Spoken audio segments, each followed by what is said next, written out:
అందరికీ నమస్కారం. కథలపల్లకి ఛానల్కి స్వాగతం. ఇప్పుడు మనం చెప్పవే ప్రేమ పార్ట్ 10 విందాం. సరిగ్గా అను కిందకి దిగుతున్న వేళలో ఎంట్రీ ఇచ్చాడు కృష్ణ. జరుగుతున్న తతంగం అంతా వదిలేసి తన్నే చూస్తుండిపోయాడు. ఇంతలో బాగుంది కదా అన్నారెవరో. చాలా ముద్దొచ్చేస్తోంది అన్నాడు తన్మయత్వంలో కృష్ణ. వెంటనే మళ్ళీ తేరుకొని పక్కకు తిరిగి చూసి కంగారు పడ్డాడు. పక్కనే సోఫాలో అరుణ్ ఇంకా నేహ తన్నే చూస్తూ తెగ నవ్వుతున్నారు. ఏంటి సార్ అంత బాగుందా అంది నవ్వుతూనే నేహ. ఇలా దొరికేశానేంటి అనుకుని, లేదు నేను అను గురించి కాదు పూజ గురించి అన్నాను అన్నాడు కృష్ణ. అలా అని మళ్ళీ అరుణ్ ముఖం చూసి నాలుగు ఖర్చుకున్నాడు. దాంతో అరుణ్, కృష్ణ తప్పించుకోవడానికైనా మంచి రీజన్ వెతుక్కోండి, లేకపోతే వినేవాళ్ళకి చాలా బాగోదు అన్నాడు సాగదీస్తూ.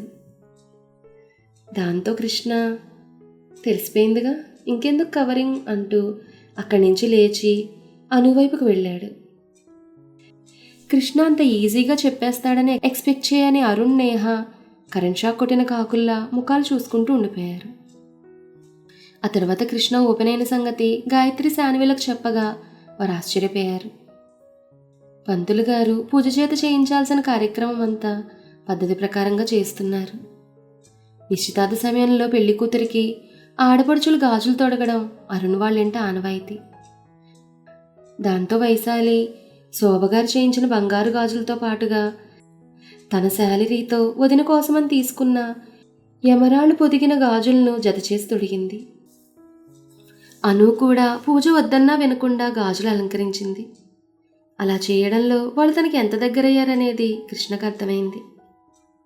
ఇంతలో జోసెఫ్ తన పక్కన శాన్వి ఉందనుకుని, ఇంట్రెస్టింగ్, ఈ ట్రెడిషన్కి అర్థం ఏంటి అన్నాడు పక్కకు తిరిగి. తన పక్కన నిల్చున్న వైశాలిని చూసి సారీ అని శాన్వి కోసం చూశాడు జోసెఫ్. మీరు అని ప్రశ్నార్థకంగా చూసింది Vaishali. Myself Joseph, Arun colleague. మరి మీరు అని అడిగాడు జోసెఫ్ వైశాలిని.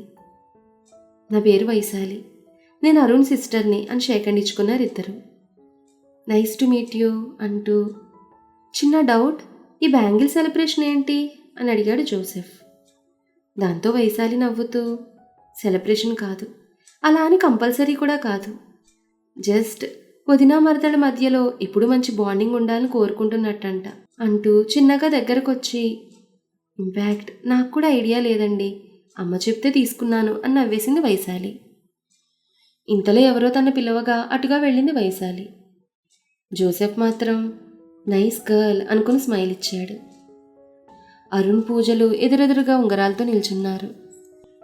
ఎప్పుడూ లేనిది పూజ సిగ్గుపడుతుంటే అందరూ తన ఆట పట్టిస్తున్నారు. మొదట పూజ అరుణ్కి చెయ్యందించగా అతడు ఆ చేతినందుకుని ఉంగరాన్ని తొడిగాడు. దాంతో చుట్టూ ఉన్న అందరూ క్లాప్స్ కొట్టారు. నెక్స్ట్ పూజ కూడా సిగ్గుపడుతూ చేతులు వణుకుతుండగా రింగ్ పెట్టింది. దాంతో కుర్రాళ్ళంతా గట్టిగట్టిగా అరుస్తూ ఇద్దరిని విష్ చేశారు. Arun college friends cake cutting ఏర్పాటు చేశారు. పెద్దవాళ్ళు వీళ్ళ అల్లరికి టైం ఇచ్చి భోజనాల పని చూసుకుంటూ పెళ్లి పనుల గురించి ముచ్చటించుకుంటున్నారు. ఇంచుమించుగా ఒక 30 మంది, అదే అరుణ్ పూజల కాలేజ్ ఫ్రెండ్స్ ప్లస్ కొలీగ్స్ ఒక టేబుల్ చుట్టూ రౌండ్గా నిలబడి మధ్యలో అరుణ్ పూజలు నిలబెట్టారు.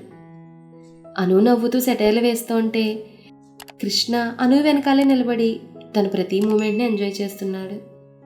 అందరూ పెళ్లి జంటను ఆడుకునే పనిలో ఉన్నారు కాబట్టి వీళ్ళు పెద్దగా పట్టించుకోలేదు.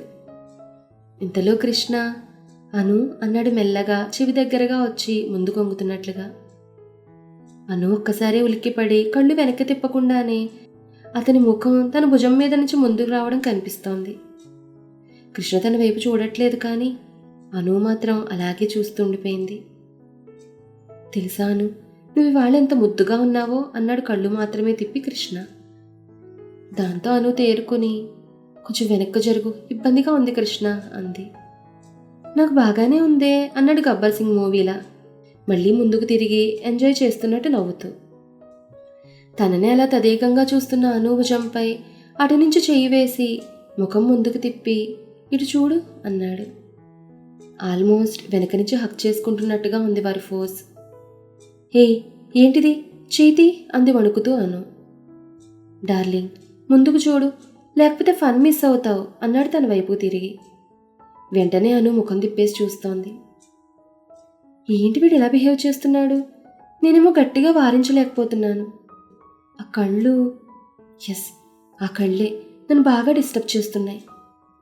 నో అను, ఇలా అయితే కష్టం అనుకుంటూ మళ్ళీ బట్ నైస్ అనుకుని స్మైల్ చేస్తూ ఉంటే చుట్టూ గోల వల్ల లోకంలోకి వచ్చింది అను. అందరితో పాటే తన నవ్వును పంచుకుంది. అరుణ్ పూజల చేత కేక్ కట్ చేయించి ఒకరికొకరు ప్రేమగా తినిపించుకున్న తర్వాత పేర్ రింగ్స్ ఇచ్చి ప్రపోజ్ చేయమన్నారు. కానీ పూజ సిగ్గుపడుతుంటే అరుణ్ మోకాల మీద కూర్చుని, పూజ, జీవితాంతం నాకు తోడుగా ఉండి నన్ను అర్థం చేసుకుంటావుగా అని రింగ్ చూపిస్తున్నాడు ఫిల్మ్ స్టైల్ లాగా.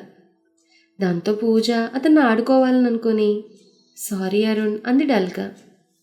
దాంతో అరుణ్ బిర్యానీ మధ్యలో మరాఠీ మొగ్గ తిన్నవాళ్ల ఫేస్ పెట్టగా పూజ ఫుల్గా నవ్వుకుంది.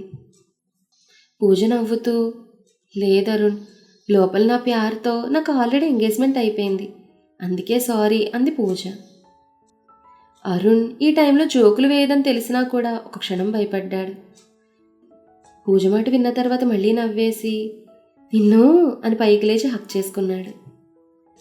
అలా ఉన్నప్పుడే పూజ కూడా అరుణ్కి గట్టిగా లవ్ యూ అరుణ్, ఎప్పటికీ నిన్ను విడవను అని చెప్పింది. ఆ దృశ్యం చూసి అందరూ క్యూట్, బ్యూటిఫుల్, అమేజింగ్ అన్న పదాలతో వర్ణిస్తూ చప్పట్లు కొట్టారు.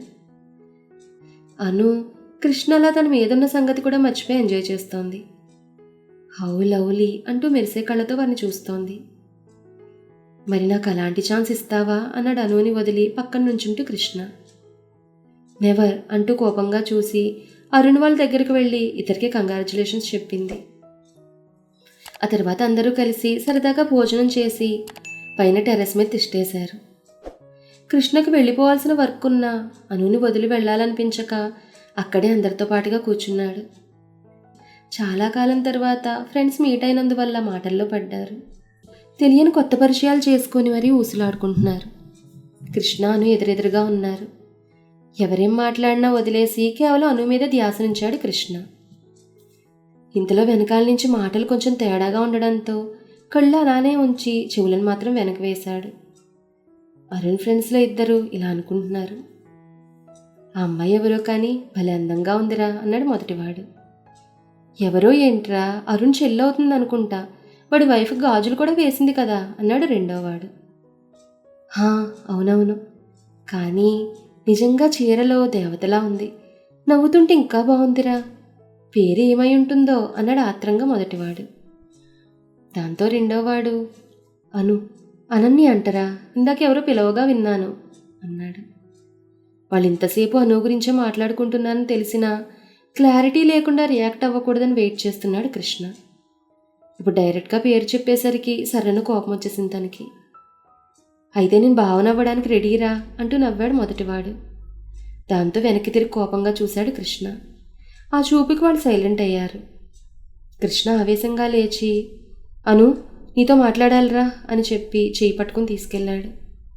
అక్కడ ఉన్న వాళ్ళందరూ అలా తీసుకెళ్తుంటే షాక్ అయ్యారు. అందరి ముందు అలా తీసుకురావడం వల్ల కోపం వచ్చినా కృష్ణ కోపం చూసి అను కూడా ఏం మాట్లాడలేదు. అటుగా ఒక ఖాళీ గదిలోకి తీసుకెళ్ళి తను వదిలి అక్కడ కూర్చోబెట్టాడు. అనుకి కృష్ణ ఫేస్లో అసహనం చాలా స్పష్టంగా కనిపిస్తోంది. అందుకే ఎదిరించే సాహసం చేయలేదు. ఇద్దరూ కొంచెంసేపు కామ్గా ఉన్నారు. అను లేచి చాలా సాఫ్ట్గా ఏమైంది కృష్ణ అని అడిగింది. అను అంత స్వీట్గా అడిగేసరికి కృష్ణకు చాలా హాయిగా అనిపించి కూలయ్యాడు. అనుకి ఎదురుగా నుంచుని తన్ని పట్టుకుని అతడి వైపుకి తిప్పుకున్నాడు. చెయ్యి పట్టుకుని తన కళ్ళల్లోకి చూస్తూ అను, నువ్వు నాకు కావాలి అన్నాడు చాలా బాధగా. అనుకు విడిపించుకోవాలని చూసినా ఎప్పట్లానే వదలలేదు కృష్ణ. వేరే వాళ్ళు ఎవరైనా నీ గురించి తప్పుగా మాట్లాడినా నేను తట్టుకోలేను. అతడి కళ్ళల్లో ఆవేదనకి అను మనసు కరుగుతున్నట్టుగా కళ్ళల్లో నీళ్లు చేరాయి. ఏమైంది కృష్ణ, ఎందుకంత ఎమోషనల్ అవుతున్నావు ఇప్పుడు అంది కంగారుగా తన టెన్షన్ చూసి.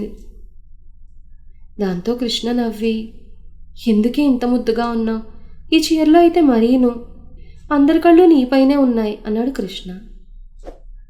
ఆహా, మీరేగా సెలెక్ట్ చేసింది అంది కళ్ళు తిప్పుతూ అను ఎక్స్ప్రెషన్స్ చూసిన కృష్ణకి మరీ నచ్చేసి తన బుగ్గని మురుతూ ముందుకొస్తుంటే, ఛా, ఏదో బాధలో ఉన్నావని నీ గురించి ఫీల్ అయ్యాను చూడు, నాది బుద్ధి తక్కువ అని తిట్టుకుంటాను దాను.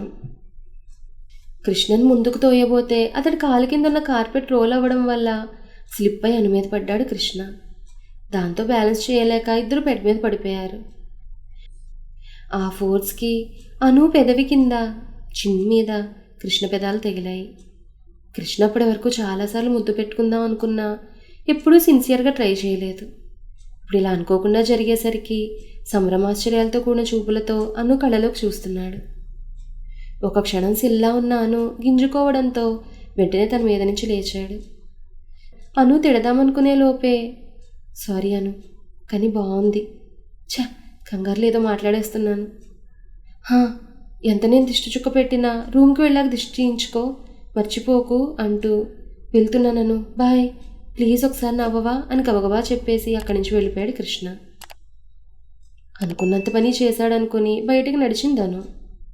ఇప్పుడు వీళ్ళు అడిగితే ఏం చెప్పాలి అనుకుంటూ తన ఫ్రెండ్స్ దగ్గరికి వెళ్ళి కూర్చుంది. అక్కడ ఇందాకడి కంటే జనం తగ్గారు. అరుణ్ వాళ్ళు వెళ్ళిపోవడానికి సిద్ధమవుతున్నారు. తనొక్కరు కూడా ఎందుకేంటి అని క్యాజువల్గా కూడా ఎవ్వరూ అడగలేదు. దాంతో అనువుకి చిన్న అనుమానం మొదలైంది. అందరికీ తాంబూలాలు ఇచ్చి బొట్టు పెట్టారు పూజమ్మ గారు. అను, గాయత్రి కూడా వాళ్ళ దగ్గర నుంచి సెలవు తీసుకుని బయలుదేరారు. ఆ తర్వాత ఎక్కడి వాళ్ళు అక్కడికి వెళ్ళిపోయారు. రూమ్కి చేరిన తర్వాత ఇద్దరు బెడ్పై వాలిపోయారు. అయిపోయిందిరా దేవుడా, ఇవాళ నా పని అని కేకలు పెడుతోంది గాయత్రి. ఆ మాటలకి అను నవ్వుతోంది. తెలుసా అను, మా మమ్మీ మన పిక్స్ చూసి దిష్టి తీయించుకోండి అమ్మా అన్నారు. దిష్టి గురించి అలా గాయత్రి మాట్లాడగానే కృష్ణ కూడా ఇలానే అండం గుర్తొచ్చి నవ్వుకుంది అను. ఇదేంటి, నేను ఇక్కడ మాట్లాడుతుంటే పిచ్చిమాలోకంలా దానిలో అదే నవ్వేసుకుంటోంది అనుకుని, అవునే, కృష్ణ ఎందుకు పిలిచారు అని అడిగింది గాయత్రి. మీరేదో క్లారిటీ మీద ఉన్నారుగా, అదే అనుకోండి అంతే అను. దాంతో గాయత్రి ఆశ్చర్యంగా, అంటే కృష్ణ నేను లవ్ చేస్తున్న సంగతి తెలుసు, వచ్చిన రోజే చెప్పాడు అంటూ ఆ రోజు క్యాబిన్లో జరిగింది గాయత్రికి అవసరమైనంత వరకు చెప్పింది అను, ఎంతో నార్మల్గా. మరి ఇంత జరిగితే నాకు ఇప్పటి వరకు చెప్పవా అని అడిగింది గాయత్రి. దాంతో అను గాయత్రి దగ్గరకు వచ్చి, హే, మనకు అనవసరమైనవి, ఇంట్రెస్ట్ లేని వాటి గురించి చెప్పి టైం వేస్ట్ చేయడం ఎందుకని చెప్పలేదు అంది అను. ఇంట్రెస్ట్ లేదంటే కృష్ణ అంటే నీకు ఇష్టం లేదా అని అడిగింది గాయత్రి. లేదు అంది అను. అది కాదను, నువ్వంటే అతనికి చాలా ఇష్టం ఉన్నట్టుందే అని గాయత్రి అంటుంటే, అలానే ఎవరు చెప్పినా నమ్మేస్తావా అంది. కానీ కృష్ణ కళ్ళు గుర్తొచ్చి తను తప్పు మాట్లాడినట్టుగా అనిపిస్తోంది అనుకి. గాయత్రి అనుకి కృష్ణ అంటే ఇష్టం లేదంటే నమ్మలేకపోతోంది. తనలో వచ్చిన మార్పును చూస్తోంది కదా. ఇంతలో అను, ఇంక మన మధ్య టాపిక్ వద్దు గాయత్రి అని నిశ్చితార్థ ముచ్చట్లో పడిపోయారు ఇద్దరు. ఫ్రెష్ అయి ఫుడ్ ప్రిపేర్ చేసుకుని తిన్నారు. ఇంతలో గాయత్రికి కాల్ రాగా తన టెర్రస్ మీదకి వెళ్ళిపోయింది. అను పడుకుందామని అనుకుంటూ ఉంటే కృష్ణ తనకి ముద్దు పెట్టడం, ఆ తర్వాత అతడి కంగారు గుర్తొచ్చి నవ్వుకుంది. ఇంతలో ఫోన్ నోటిఫికేషన్తో డిస్టర్బ్ అయి యథావిధిగా చాన్నాళ్ల తర్వాత తన నైట్ డ్యూటీ పిలవగా మళ్ళీ కంటికి పని చెప్పింది అను. మరి ఆ తర్వాత ఏం జరిగిందనేది నెక్స్ట్ ఎపిసోడ్లో తెలుసుకుందాం. ఈ కథ మీకు నచ్చితే లైక్ చేయండి, షేర్ చేయండి, కామెంట్ చేయండి. అలాగే మన కథల పల్లకి ఛానల్ని సబ్స్క్రైబ్ చేసుకోండి. ధన్యవాదాలు.